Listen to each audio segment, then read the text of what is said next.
Vitamin C and retinol, both amazing products, but can you use them together? The short answer is yes, and there's a couple different ways to do this. Vitamin C is a potent antioxidant and protects you against environmental pollutants and is a product that you can use in the morning, whereas retinol, which can sensitize you to the sun, can be used at night.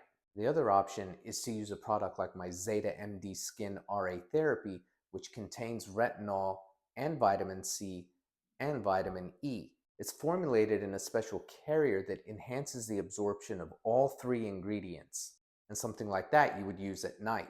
Look, both vitamin C and retinol are strong products that can cause irritation if not used properly.